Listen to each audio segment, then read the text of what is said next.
नमस्कार, मी Renuka Ramachandran. Talk time मध्ये तुम्हा सर्वांचं स्वागत. आजचा आपला विषय आहे इंटरनेट आणि बँकिंग.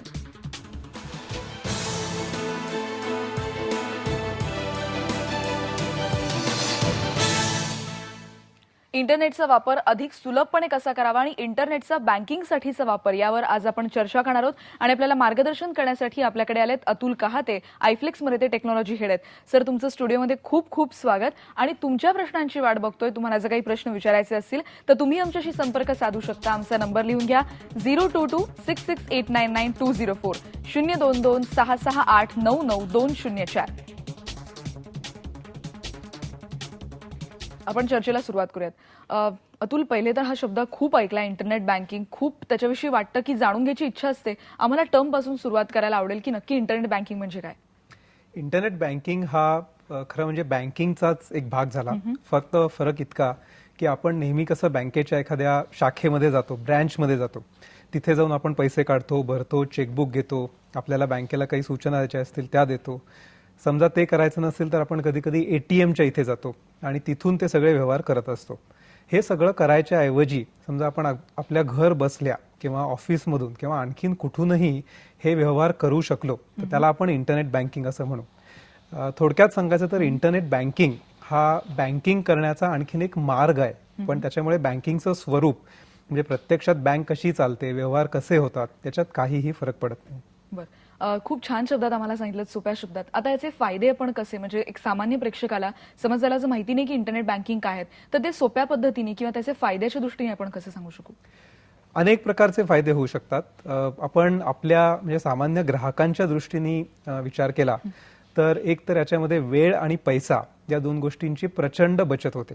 म्हणजे अगदी सोपं उदाहरण घ्यायचं तर आपल्याला बँकेत म्हणजे बँकेच्या शाखेत जायचे श्रम सुद्धा घ्यावे लागत नाहीत. अगदी घर बसल्या नुसतं इंटरनेट चालू केलं, बँकेची साईट आपण आपल्या वेब ब्राउझरमध्ये उघडली आणि आपला आयडी पासवर्ड भरून आपण नेहमी जे व्यवहार करतो ते सगळे व्यवहार आपण घर बसल्या करू शकतो. दुसरी गोष्ट अशी की याच्यात बँकेचा सुद्धा खूप फायदा असतो. म्हणजे बँकेला एखादी शाखा उघडायची गरजच उरत नाही, किंवा अगदी उघडली तर तिथे तात्पुरतं जुजबी काम करण्यासाठी एखादा माणूस ठेवला तर ते पुरतं. म्हणजे त्यामुळे बँकेची नेहमीची जी गरज असते की एक जागा घ्या, त्यानंतर तिथे ब्रँचला लागणाऱ्या सगळ्या गोष्टी उभ्या करा, एअर कंडिशनिंग, अतिशय सामान्यपणे आपल्याला ऑफिसमध्ये लागणाऱ्या सगळ्या गोष्टी ठेवणं, वेगवेगळी माणसं नेमणं, तर हे सगळं टळतं. तर त्यामुळे बँकेचा सुद्धा त्याच्यात प्रचंड फायदा असतो. तर ग्राहक आणि बँक या दोघांच्याही दृष्टीने हे अतिशय सोयीचं असतं. आणि दोघांनाही आपापल्या ठिकाणी बसून, म्हणजे बँकेच्या दृष्टीने तर कोणी बसलेलं सुद्धा नसतं, त्यांचं फक्त एक कम्प्युटर हे सगळं काम करत असतो. तर या दोघांच्याही दृष्टीने हे खूप सोयीचं आणि स्वस्त असं होतं. बरोबर. अतुल, जसं आपण बघतो की एखाद्या वेबसाईटवर आपल्याला अकाउंट उघडायचं तर आपल्याला लॉग इन आणि पासवर्ड गरजेचा असतो. इंटरनेट बँकिंग करताना समज मी पहिल्यांदा मला तिथे लॉग इन करायचं आणि मला माझे व्यवहार सुरू करायचे, तर पहिल्यांदा काय काय गोष्टींनी सुरुवात केली पाहिजे, काय गोष्टी लक्षात ठेवायला पाहिजेत? एक तर आपण जेव्हा इंटरनेट बँकिंग करायचं असं ठरवतो तर त्यावेळेला आपल्याला बँक युजर आयडी आणि पासवर्ड देते. आता काही बँका युजर आयडी पासवर्ड न देता वेगवेगळ्या प्रकारे सुद्धा आपल्याला ओळखू शकतात, ज्याला आपण तांत्रिक भाषेत ऑथेंटिकेशन असं म्हणतो. तर म्हणजे उदाहरणार्थ काही बँका आपल्याला युजर आयडी पासवर्ड न देता चक्क एक किचन सारखं एक यंत्र देतात छोटंसं, आणि त्याच्यात एक आकडा सारखा बदलत असतो आणि तो बदलणारा आकडा म्हणजे आपला पासवर्ड असतो आणि तो आपण आपल्या पासवर्डच्या ठिकाणी भरायचा असतो. कुठलीही पद्धत वापरली तरी एकदा आपण आपल्या साईटला लॉग इन झालो की आपण ती कुठल्याही दुसऱ्या साईटसारखी वापरू शकतो. आणि त्याच्यामध्ये घेतल्या जाणाऱ्या काळज्या या बाकीच्या साईटसाठी घेतल्या जाणाऱ्या काळज्यांसारख्याच असतात, फक्त इथे सुरक्षिततेचा प्रश्न जास्त असतो.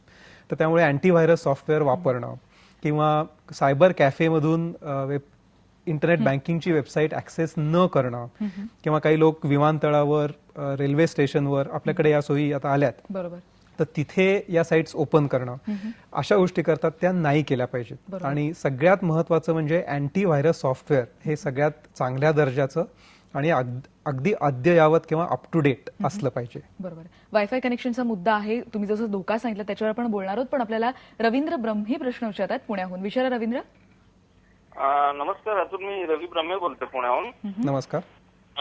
इंटरनेट बँकिंग किती सेफ आहे? आज तुम्ही कागद वाचवण्याची गोष्ट करताय, परंतु इंटरनेट बँकिंग किती हे आहे, सेफ आहे सध्या?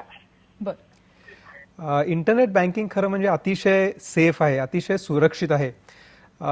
आपल्याला याच्यामध्ये धोका मुख्य जाणवतो तो या कारणासाठी की आपण बरेचदा वाचतो की कुठली तरी एखादी साईट हॅक झाली किंवा दुसऱ्या प्रकारचा धोका आपल्याला बरेचदा जाणवतो तो म्हणजे आपल्या स्वतःच्या कम्प्युटरवर कोणीतरी हल्ला केला. तर यातला पहिला जो प्रकार आहे म्हणजे साईट हॅक होणं, तर हे खरं म्हणजे कुठल्याही वेबसाईटच्या बाबतीत होऊ शकतं, नाही असं नाही. पण इंटरनेट बँकिंग च्या ज्या साईट्स असतात तर त्यांचे एकतर नियम खूप कडक असतात. त्यांनी अशा साईट्स हॅक होऊ नयेत, तिथे गैरप्रकार होऊ नयेत याच्यासाठी अनेक तज्ज्ञांकडून सल्ला घेतलेला असतो, ज्याला आपण एथिकल हॅकिंग असं म्हणतो. म्हणजे ते ॲक्च्युली आपली त्यांची साईट हॅक करून घेतात, फक्त ती धोकादायक पद्धतीने नसते किंवा त्यातनं काही कोणाचं नुकसान होत नसतं. आणि हे सगळं केल्यानंतरच त्यांना रिझर्व्ह बँक उदाहरणार्थ आपल्याकडे इंटरनेट बँकिंगची सुविधा पुरवायची संधी देत असते. तर त्यामुळे असं होणं खूप दुर्मिळ असतं. राहिला मुद्दा तो आपल्या बाजूचा म्हणजे आपला कम्प्युटर हॅक होण्याचा, तो निश्चितच शिल्लक राहतो. आणि म्हणूनच मी मगाशी म्हटल्याप्रमाणे जर आपल्याकडे चांगल्या दर्जाचं अँटीव्हायरस सॉफ्टवेअर असेल आणि आपण सायबर कॅफे, वायफाय दुसरीकडचं आपल्या घरातलं नव्हे अशा प्रकारचं तंत्रज्ञान वापरलं नाही तर आपल्या सुरक्षिततेत कुठेही अडथळा येत नाही. बरं, आपल्याला दिनेश खोत प्रश्न विचारत आहेत मुंबईहून. विचारा दिनेश. नमस्कार. नमस्कार. आपल्याला कुठल्याही बँकेचं खातं उघडता येऊ शकतं का नेटद्वारे?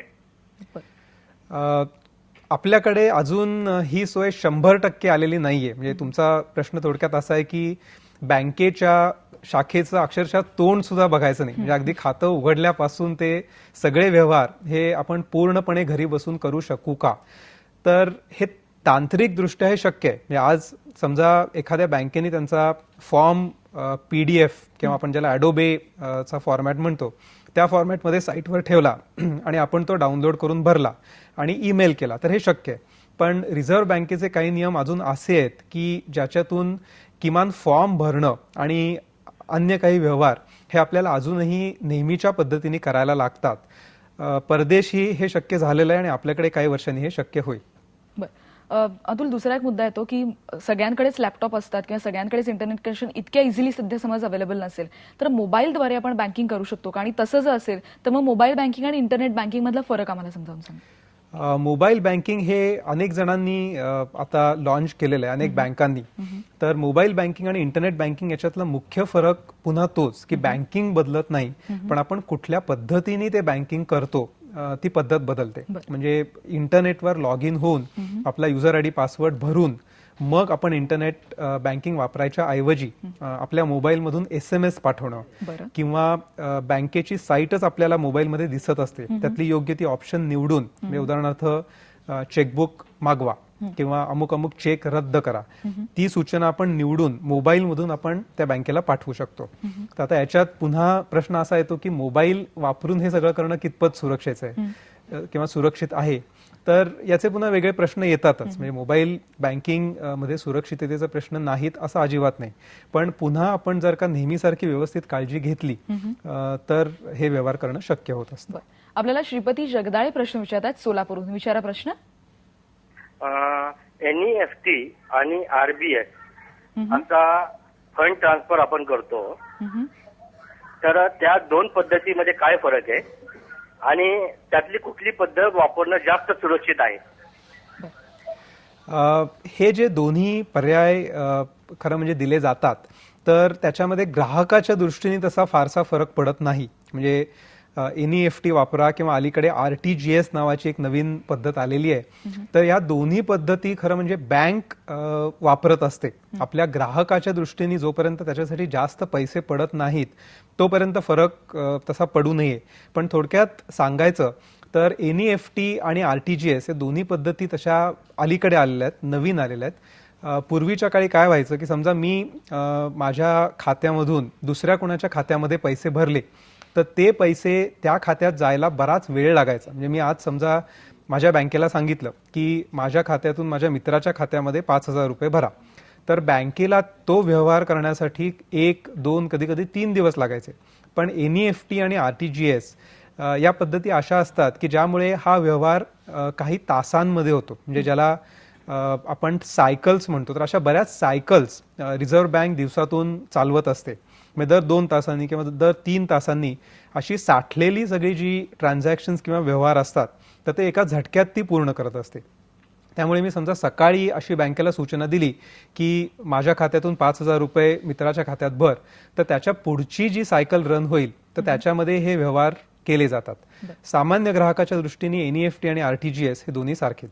बरं, आपल्याला प्रणव जाधव प्रश्न विचारतात पुण्याहून. विचारा प्रणव. हॅलो. हा मला त्यांना प्रश्न विचारायचा आहे की इंटरनेट बँकिंग जे आहे ते नॅशनलाइज बँकेला जास्त लिमिटेड आहे, म्हणजे कोऑपरेटिव्ह बँकिंग मध्ये एवढं इंटरनेट बँकिंग अजून आलेलं नाहीये, आणि म्हणजे गावाकडच्या लोक किंवा रुरल मध्ये जास्त करून कोऑपरेटिव्ह बँकिंग हे जास्त आहे, आणि इलिटरेट लोकांना सुद्धा कसं इंटरनेट बँकिंगचा फायदा होईल, आणि इंटरनेट बँकिंग मुळात कसं महाराष्ट्रात एक ग्रासरूट लेवल पासून येईल, असा मला प्रश्न विचारायचा. तुमचा प्रश्न बरोबर आहे. खरं म्हणजे खेडेगावात किंवा जिथे बँकांना बँकिंग करायला म्हणजे ब्रांचेस काढायला जड जातं अशा ठिकाणी या गोष्टीचा खूप चांगला वापर करता येऊ शकतो. पण या सगळ्यामध्ये पुन्हा प्रश्न असा आहे की प्रत्येक बँकेची या सगळ्यासाठीची जी इन्फ्रास्ट्रक्चर आपण ज्याला म्हणू उभं करायची जी तयारी असते ती कितपत आहे. म्हणजे आज खाजगी बँका ज्या आहेत, नावच घ्यायची तर ICICI, HDFC, आधीची जी UTI बँक होती आता ॲक्सिस बँक, अशा प्रकारच्या ज्या बँका आहेत तर त्या बँकांमध्ये एकतर तंत्रज्ञान हे खूप आधुनिक असतं, त्यांच्याकडे त्या तंत्रज्ञानाचं प्रत्यक्ष रूपांतर करून ते सगळं इन्फ्रास्ट्रक्चर उभं करणं हे सुद्धा शक्य असतं. त्याच्या पुढचा टप्पा हा आपल्या राष्ट्रीयकृत किंवा नॅशनलाइज बँकांचा येतो की जिथे सुद्धा ही चळवळ आता बऱ्यापैकी चालू आहे. आणि तुम्ही जो तिसरा मुद्दा म्हणालात की ज्या गावाकडच्या बँका आहेत तर तिथे किंवा कोऑपरेटिव्ह बँकांमध्ये अजून दिसत नाही, याचं मुख्य कारण असं आहे की याच्यासाठीचा खर्च करायची आणि त्याच्यासाठी जी दूरदृष्टी लागते ती हळूहळू त्यांच्याकडे येते. तर काही काळाने हे चित्र नक्कीच त्यांच्याकडे सुद्धा दिसेल. अगदी बरोबर आहे. आणि आपण अशी इच्छा आणि आशा व्यक्त करूया की जास्तीत जास्त ग्रासरूट लेवलपर्यंत हे आणि इंटरनेट बँकिंगचा सगळेजण लाभ घेतील. तुमच्या अशाच छान प्रश्नांची वाट बघतो आहोत. तुम्हाला जर काही प्रश्न विचारायचे असतील तर ब्रेकला जाण्याआधी पुन्हा एकदा आमचा नंबर लिहून घ्या. 022668992040 02266899204.